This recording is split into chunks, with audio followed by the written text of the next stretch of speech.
So I'm Lisette. I'm the founder and CEO, artistic director of Unlabel. We are also based in Cologne, as Annette and I said already.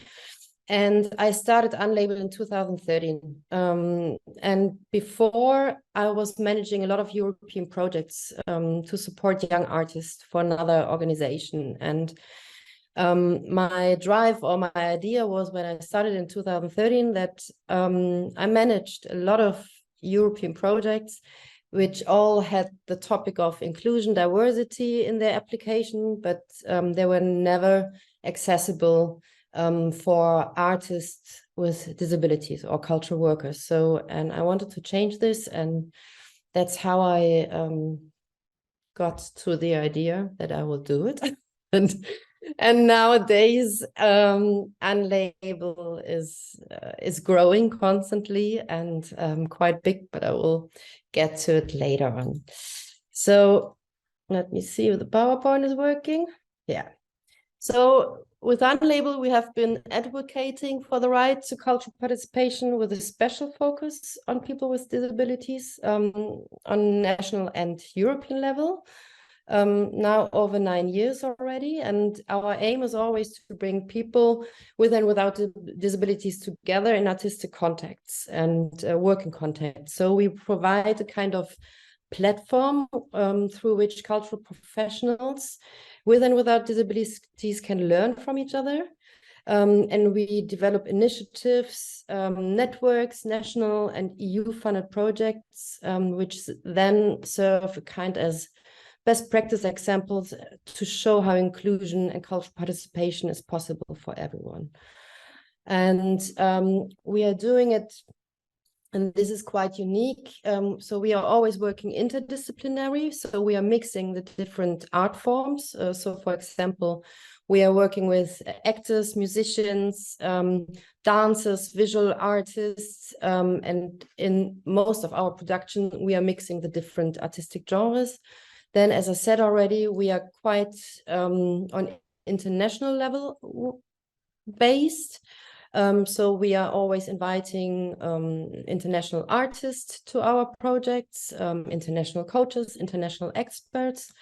And we are working inclusive in such a way that we are always mixing people with different disabilities together. So this is quite important because there are a lot of theater companies or dance companies out there, not so many, but quite a few, which often focus just on one target group of disabled people. And we are always trying to mix also the different disabilities together. And of course, we are doing this because we believe that art and culture must be equally accessible to everyone. Because I'm convinced that art and culture plays a really central role in the promoting full human and development, and also the realization of the human rights. And I want to get a bit political now, because I think this is a really, really important base of the work we are doing. And I think this is important to everybody who's active in the cultural sector. Because the right to cultural participation is not only formulated in the UN Convention on the Rights of Persons with Disabilities, which you all know, and especially their Article 30, which you can see on the slides. But it already, for example, is stated in Article 27 of the Universal Declaration of the Human Rights in 1948. So we are not talking about a right which is new. We are talking about a human right which is really old and already in the regulations in 48. But of course, and that's also why we are here today, we all know from practice that not everyone gets the chance to participate and to experience or to create culture. And if we have a look on the statistics, and I brought you the EU statistics today with me, there are over 42 million people in the EU with a recognized severe disability, and this represents around 12.8% of the population. So, and if we expand, this the definition of disability by including, for example, mild or more moderate disabilities. Also, for example, depressions, or now the whole big topic about long COVID, then the number rises to far more than 20% of the population in the EU. So we are in general not talking about disabled people as a small marginalized group of people. Instead, we are talking about a huge number of the population. But across all over Europe, audiences, cultural practitioners, and artists, cultural workers with disabilities reporting significant barriers in their full cultural participation. And if you want to dig a bit deeper in this topic, the British Council and On the Move, they published the first study on the topic, which is named Time to Act, How Lack of Knowledge in the Cultural Sector Creates Barriers for Disabled Artists and Audience. And it was published this year in March, and you can download it in several languages from the website Disability Arts International. And it was created in the framework of the biggest European project with a focus on inclusion, which is called Europe Beyond Access. It's a really interesting project. We are also with Unlabel associated partner, and it's really it's really worth to have a look on the statistics, because it's quite shocking, and it's all over Europe. So it's not only a topic for Germany or whatever. So it's really all over Europe. So yeah, and to give you a brief overview how we started, I would like to take you on the history of Unlabel. And as I said, we started in 2013, and my idea was to produce a big international dance theater production. And we selected 20 artists from 10 different countries with and without disabilities, and we produced the first dance theater piece, which was quite successful, and the whole methodology we used was quite successful behind. And then it was funded just on national level. And so we decided that we want to scale it up on international level. So I handed in the first EU Creative Europe application. It got granted, and so it was again quite successful. We worked together with Turkey, England, Greece, and Germany, but we could also involve artists from more countries than just the partner countries from this EU Creative Europe project. And that's also where the name comes from. So originally the name Unlabel was just a project name, and then we decided we will keep this name. So we founded the Unlabel Performing Arts Company in 2017. We renamed also the association behind everything. So it's now also called Unlabel Association. So it's a non-profit association. And then we went on with several different EU projects. I will get to this later on to give you a more detailed insight in our projects. And then until today, we are expanding quite quickly with not many resources behind. And we are still really active in international networking activities and policy-making activities. And today, Unlabel developed more into a social enterprise than just being a performing arts company. So yeah, so I would call it today more social enterprise than just performing arts company. And also to let you know, till today, we still don't have any structural funding or institutional funding. So everything what we are doing is based on project funding. So we always try to, we have many projects at the same time to finance the whole structure.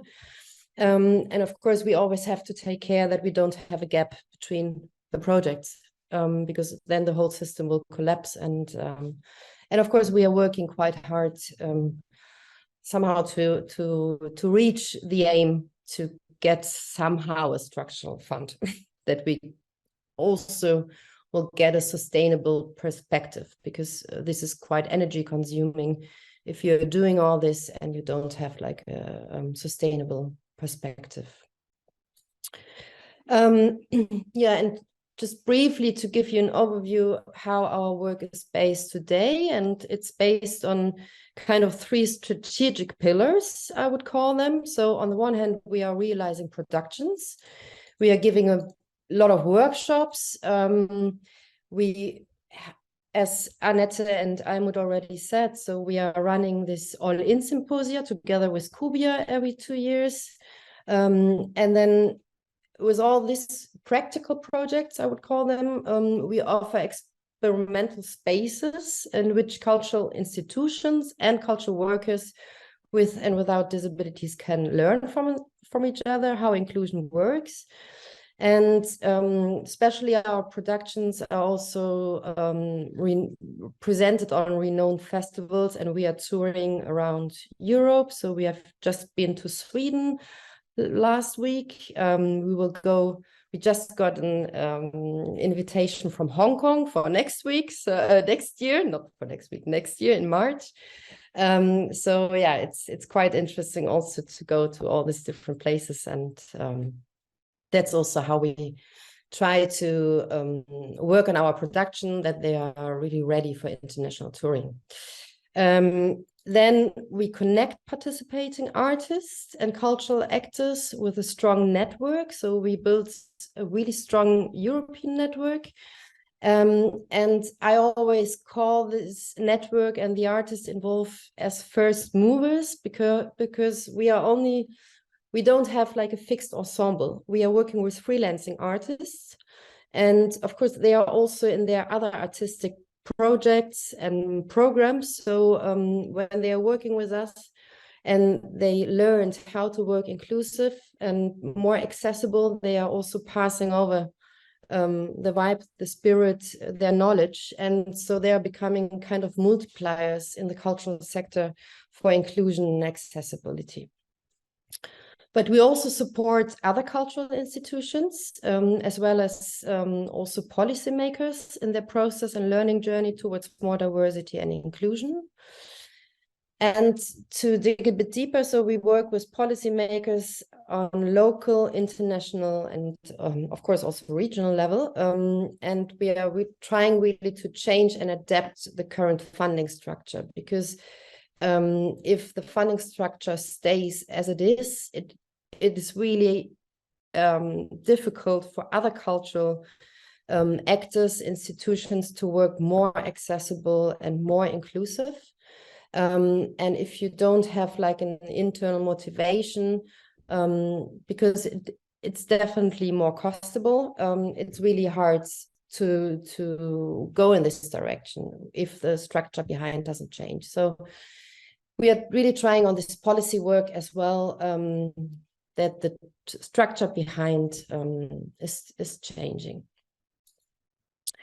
Then maybe to go a bit more into our practical work and to show you some examples what we are doing. And I will start with the project Creability, which was funded by the EU program Erasmus+, and it was running between June 18 and November 20, so it's finished.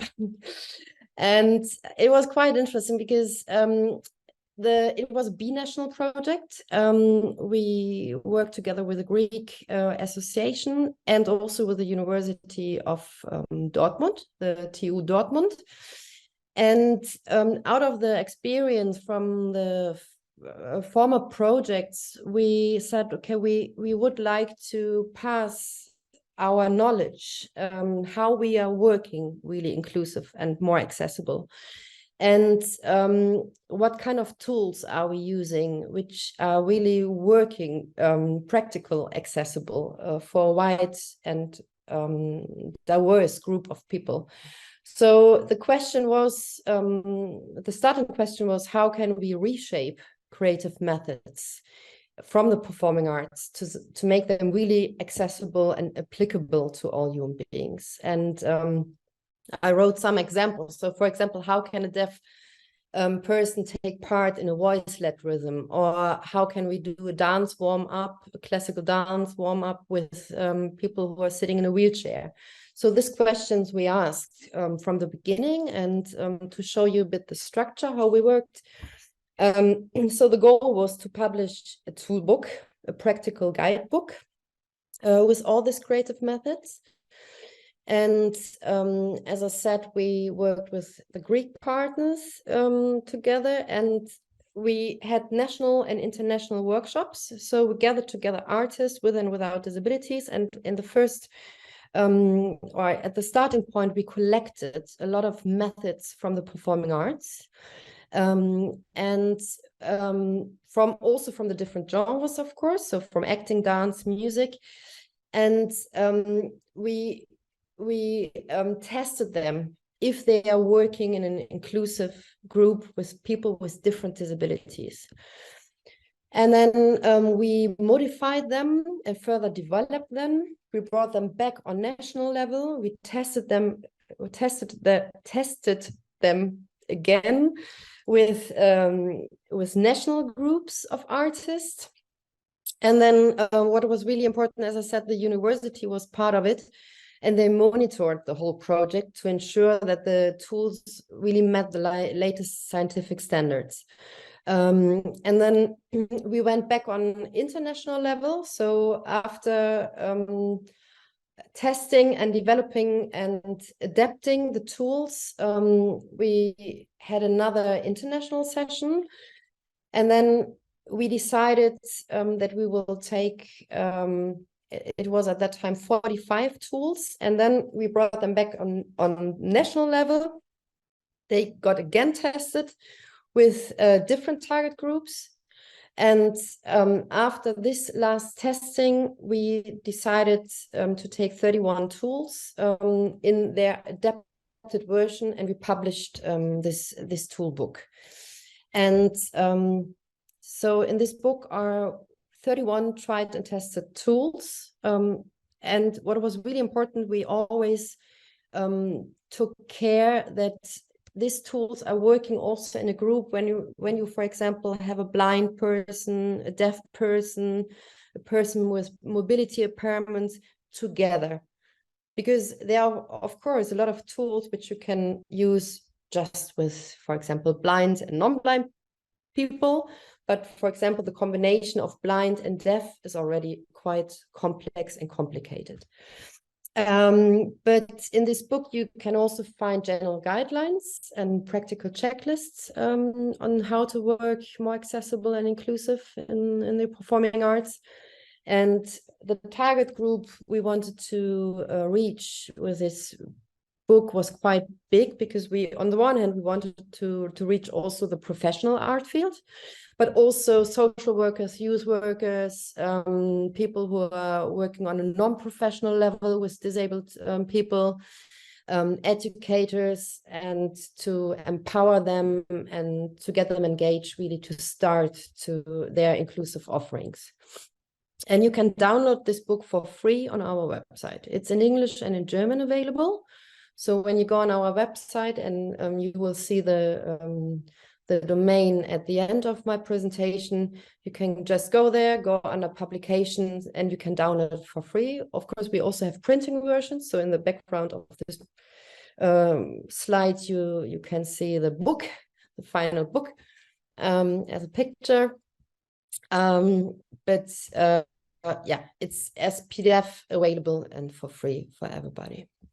So this was one of our big projects. And then since 2018, we are running so-called masterclasses for artists with and without disabilities to receive professional guidance, and also to develop their skills together, because especially artists with disabilities don't have the same chances on professional education in the art sector. So this is actually in every country in Europe. So the most arts academies especially for acting and dancing, are not accessible for disabled artists. So we are trying at least to close a little tiny bit this huge slack of educational possibilities with our masterclasses.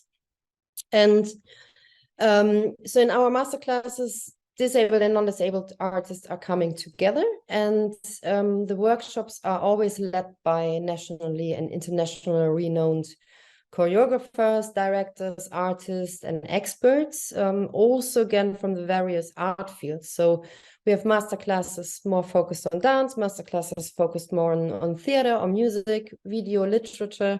So we are also trying really to reach all the different art forms, to have like an offering also for the different needs and different interests of artists. And so these masterclasses are really about professionalization through training, but of course also about the perspective change, which is offered and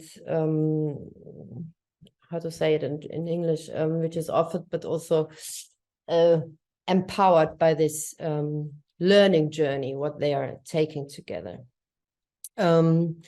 And at the moment, it also has to do with funding. We are running for up to 5 masterclasses per year. And on this picture, you can see Mark Brew. This is from our last masterclass in October.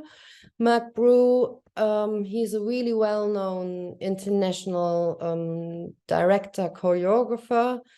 He has been dancing in the Scottish National Ballet, and then he got an accident. So he's now by himself, a wheelchair user.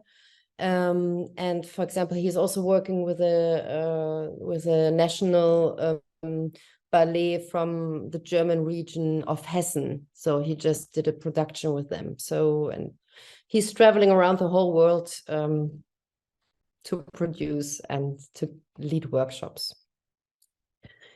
Then another really big project we were running was our project Impart, which was co-funded by the Creative Europe program from May 2018 and November 2020. And before I talk more about this, oh no, first another slide, yeah. So with Impart, we gathered together more than 350 international artists, experts, and scientists with and without disabilities from in total 9 different countries. And we researched about the topic of aesthetic of access, which some of you might know the method. So it's about how to integrate accessibility as artistic tool, as artistic methods. And the aim is always to create equal participation in performances.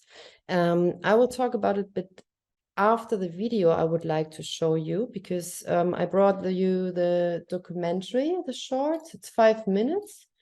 I hope I'm always struggling. Wait, I have to click back and then again because I'm always struggling with the subtitles. And can you see this? It always disappears. So now.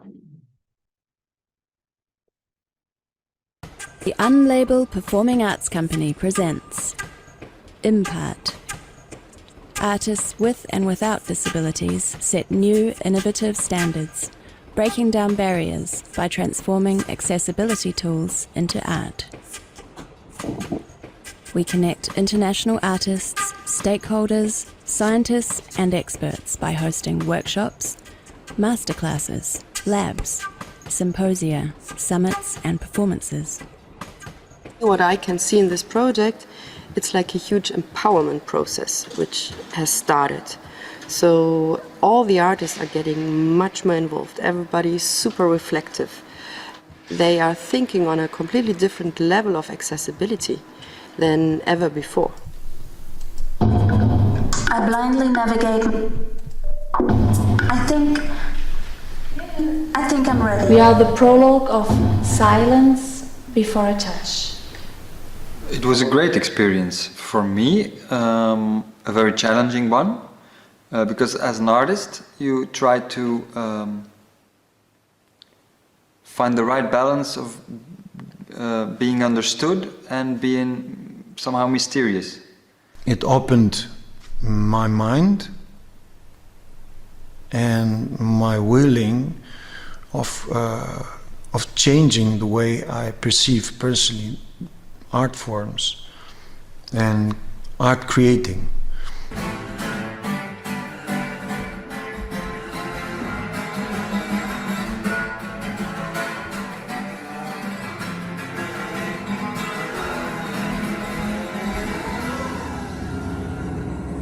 It was really, really interesting to work on these different levels, like to create sound-wise the story, also visually, and also to work with the actors and to make them really to be harmonic with each other. It was very challenging, I have to say, but it was also kind of interesting research for me to find a way how you can make things visible or hearable for different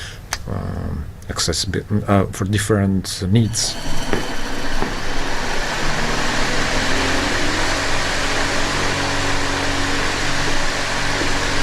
Wenn dir jetzt die Haare so ein bisschen ins Gesicht flattern oder so, ne, dann das ist schön. On the way of producing the piece of art, you discover the possibilities and the barriers, and you have to rethink and rewrite the work you do all the time because you're doing something new. It's really sort of abstraction and in the forms of body, and this is exactly where we want to come.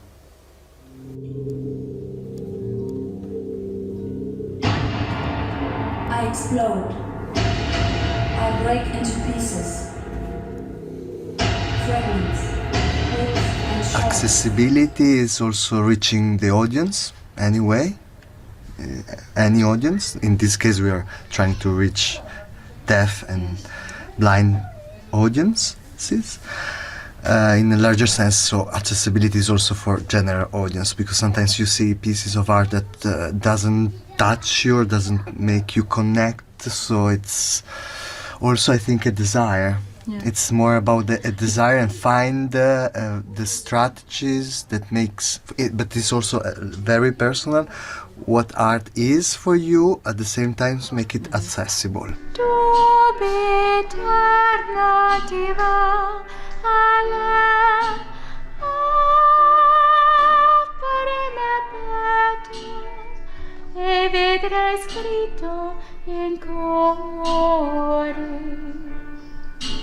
Every human being should have the same right to enjoy art and culture, but most of the time people don't get access, and we show with Impart that everybody can participate, so that diversity is enriching the art forms. And yeah, for me it's like a political drive because it's a human right.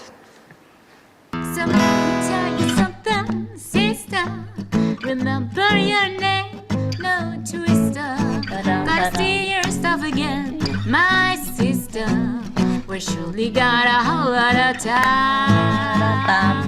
So shake your shimmy, sister, 'cause Sonny the Shark is feeling fine. Okay. Yeah, you can. The unlabeled performance. Okay, so yeah, you can see it was a quite big project. We had premiere on in the National Opera in Greece, so the biggest theater house you can wish for. So it was quite nice.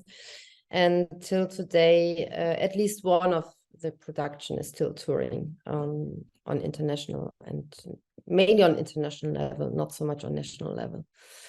And what was really interesting to research on the aesthetic of access, and I would say it got really into the DNA of all our productions. So we are always using the method of aesthetic of access nowadays in our production we are producing. And I am, as producer, I'm saying I don't want to produce anything else than productions which are working with aesthetic of access, because it makes it so much more interesting, the art forms. And it's so interesting how to use the classical tools of accessibility, or to think further how you can make your productions more accessible to a diverse audience. And so yeah, to use sign language as an artistic language, or to use audio description as an artistic language, is really enriching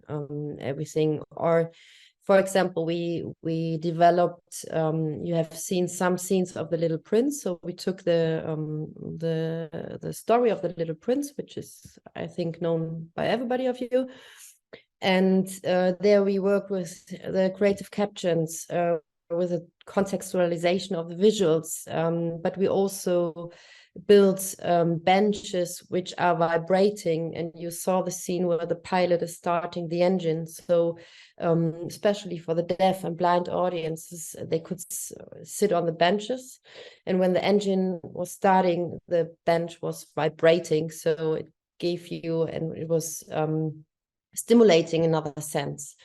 We also worked with smell, so in the scene of the rose of the drunken man, we took just simple oil, so the oil with the smell of rose, and oil with smell of alcohol, and we used simple ventilators from the tool market, and we sprayed the oil into the ventilator, and in this scene the whole smell was spreading out into the audience room. So we used this kind of tools to make the performances more accessible. And to give you a little overview, and I'm also looking on the time, so I have 5 more minutes. I will show you the projects we are running at the moment. So the master classes are also, of course, still running. But the other projects are the biggest project, which is called Access Maker.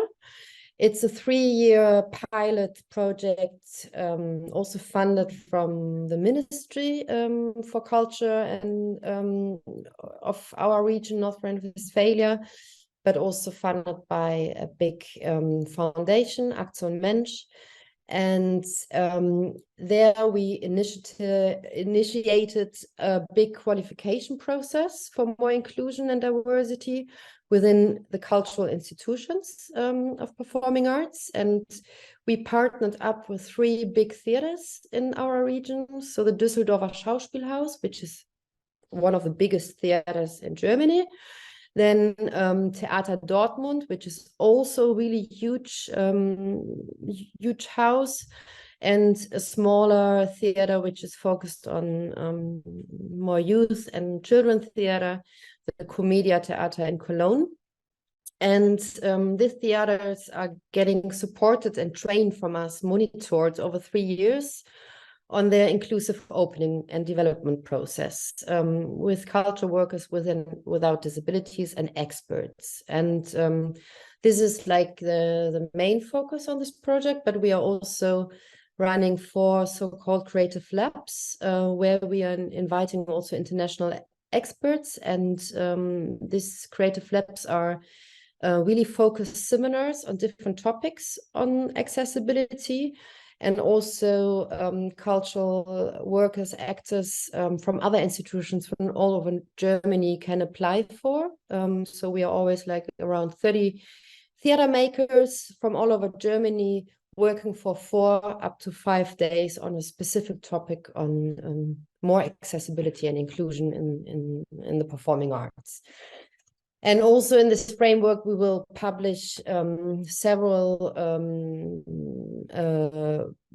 guidelines how to work more inclusive on the different topics. For example, we will publish a guideline on audio description.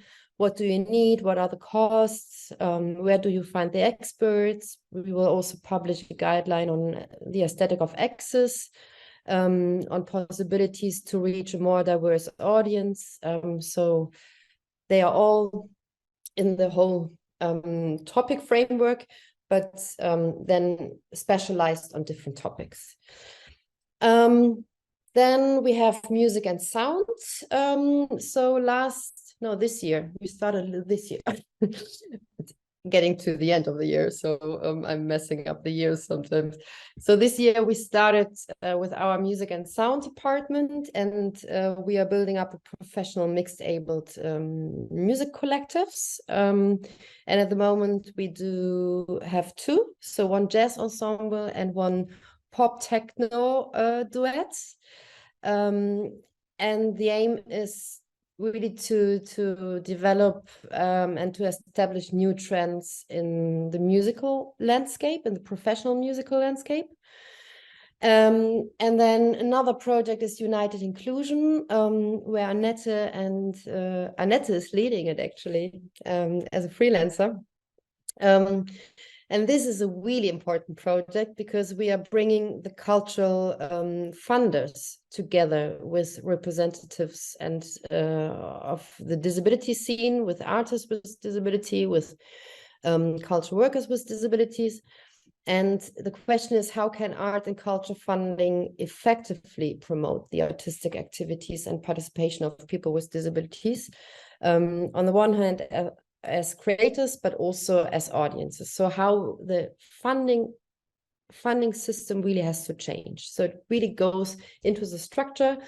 And what is super nice that we had the experience, because normally when you are a cultural actor, organization, you are in the hierarchy below the funders in a way. So you are always one who wants to have the money to do your projects.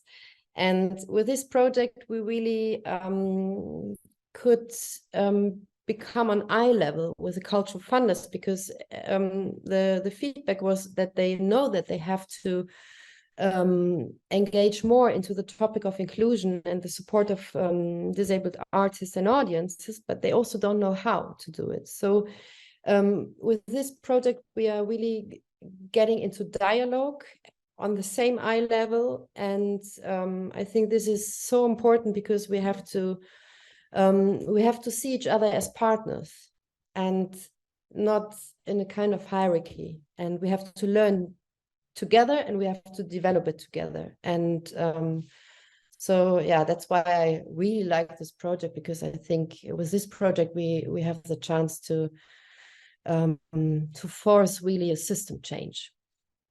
And then the last project I want to talk about is Arts Impact. So we launched it also in the beginning of this year, and Arts Impact is an online gallery for inclusive art and culture from German-speaking organizations. And it's you can go on it. It's like an online gallery. You see little GIFs. So the system works like this. We asked artists, organizations working in the cultural inclusive field to hand in their work, their artwork. We created from their videos, we created like this 20-second GIFs, and you can scroll through this gallery. It always gets mixed up new when you go on the website. And at the moment there are 72 videos on. Till the end of the year, there will be 30 more coming.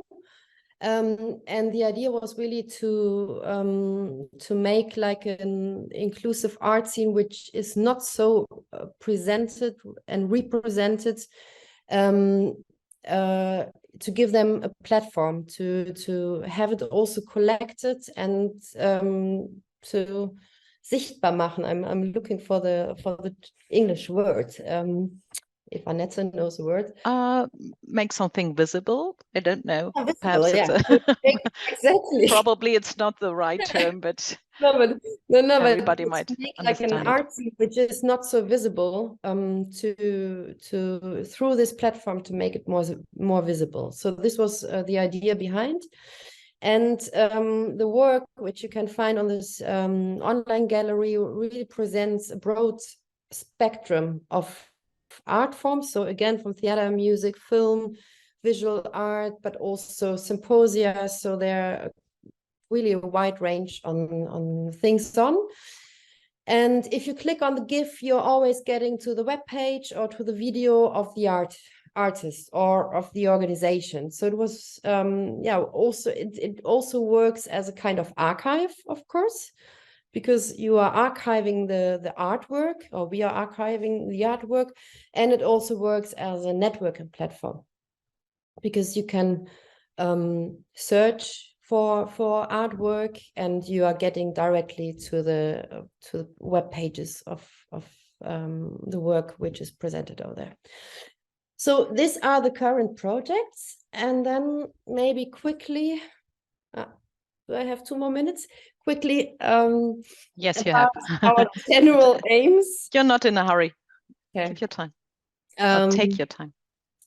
Yeah, so as I said also in the beginning, so our main aim is really to promote cultural diversity in the art forms, with a special focus, of course, on performing arts. And we are trying as most as we can equal participation, on the one hand for artists, but also, of course, for the audience with disabilities. And especially now with the projects where we started to give all the support work for other institutions, it's about raising awareness and also qualification for inclusion in the cultural sector. So we are qualifying other cultural workers, other institutions on their learning journey. And then development of artistic skills, mainly through our own productions, workshops, but also the masterclasses, of course. And then the internationalization of artists is still really important, because I believe that we learn so much more when we get in touch with artists from different backgrounds, different cultures, different learning experiences. And then, of course, also to promote professional working opportunities for national and international artists. And I have to say, because I didn't say it before, so everybody is paid in our project. So all the artists are paid, and we don't make any difference if there's an artist with disability or without disability. So we don't make a difference if somebody has like a, I don't know, 5-year university art education, or if somebody is disabled because he never had the chance to go to a university and to become part of this professional educational system. And then the last thing is that we are always expanding our European network. As I said, I'm really convinced that we need to work together, because we have to learn from each other, and we can only reach more diversity in culture if we do it together. And so that's also my last word, and I would like to motivate you to join us and to rethink the stages of not only of our performing arts stages. For me, it's more like the stages of our society, which we have to change. And I can tell you it's fun and challenging and really great. So yeah, thank you. And here are the contact details. So the website where you can also download the Creability book, Facebook, Instagram, and you can also join the newsletter, of course. And we are always happy also to support other cultural institutions and organizations and to collaborate, as I said. And thank you so much.